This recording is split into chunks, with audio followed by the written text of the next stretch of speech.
you know Diddy, you've talked to Diddy many times. You have your own Diddy stories that we could talk about another day. At the end of the day, it's like we're seeing a person who we didn't know for 30 years. It's like whoever this person is we're hearing for the last year, and I believe the stories, is not the person that we thought we knew. Is Diddy a monster? Sure seems so. I mean, from everything that we know, it sure seems so. I think the core of the issue is that, as Tony Busby puts it in his complaints, the Houston lawyer who's got 120, 130 suits that he's going to file, that there was a sexual quid pro quo scheme going on. And so, if you wanted to be a producer, a singer, a rapper, a whatever in Diddy's world, songwriter, whatever it was, you had to be willing to put up with other stuff. That might mean being part of the freak offs. That might mean, taking a drink when he offers you one, because you got to be part of that. And often those drinks were laced and people would pass out and wake up and like, my butt hurts and I don't know what happened the last 8 hours of my life. Jesus. That might mean him touching you inappropriately and you going along with it. All these sort of things that you see repeatedly in the complaints. And you had to go along with that in order to get to doing the thing you want to do, as far as singing, dancing, writing, producing, whatever. Cassie being the number one example of this, that she worked on her album for 10 years and it was never a real album. It was never meant to come out. It never had a title. That was just something that he had her doing to pacify her, so that when it was time for the freak offs and the nighttime fun, she was ready for that. She was really working on a fake album? She was working on an album for 10 years and had collabs, had producers, had songwriters, was going for it. And, it was never a real thing. And this is, I did a whole piece on this on my Substack, Culture Fries by Touré.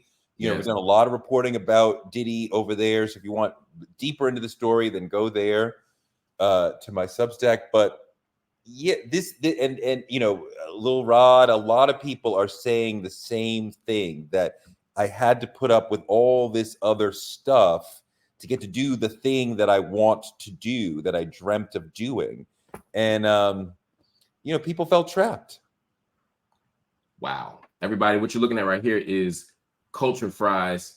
There is nobody more interesting, more thoughtful on culture, pop culture, art, politics, maybe even sports occasionally, than Touré. I can't wait to read this piece. The night Q-Tip cried in front of me, friendship lost, and the inner child or something? The inner workings of A Tribe Called Quest. In the story, I talk about the dynamic within the group. They had a very specific dynamic. Oh my God! Of course, not every group is a democracy. Most groups are not. Every group should not be. Well, I'm talking about recording. I'm talking about recording groups. So am I. Sure. I'm saying somebody's more talented, and sometimes the more talented person, like Prize should not be an equal citizen. I need an electoral college. I need Lauren to have a lot of say. I need Clef to have a decent amount of say. I need Prize to be like, look, I just hope y'all treat me right. You know what I mean? I love Tribe, but I think that might be one of the few places where voice. Anyway, I want to read the piece before I have an opinion on Tribe. I'm a big Tribe fan. Shout out to them for making the Rock and Roll Hall of Fame. Great performances. Fife is a legend, man. Shout out to him. One day we'll argue about who has the best run of hip hop albums. I think Tribe is right up in the mix. Sure. I think they're undefeated, honestly. I think even the Love Movement that everybody thinks sucked was actually an amazing album. But anyway, this is about Culture Fries.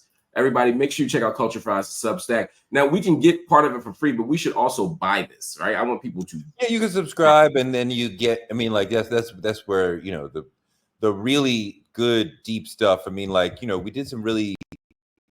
I did a lot of reporting on Diddy that's in there that you're not going to read anywhere else. The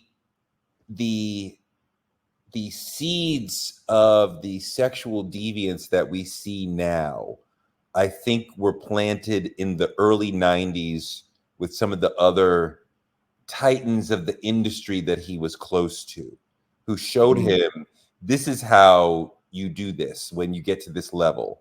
And he just turbocharged it. But there's some heavy relationships that I talk about that were like defining the person that he would become.